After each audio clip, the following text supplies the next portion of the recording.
Okay အားလုံး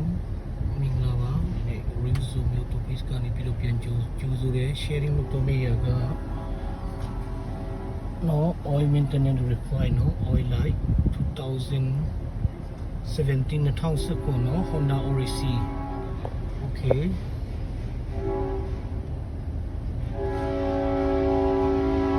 ကဲဖွင့်မယ်ဆက်ဖွင့်မယ် setting ထဲဝင်မယ် setting ထဲဝင်ပြီးအောက်ကိုချလိုက်ပါ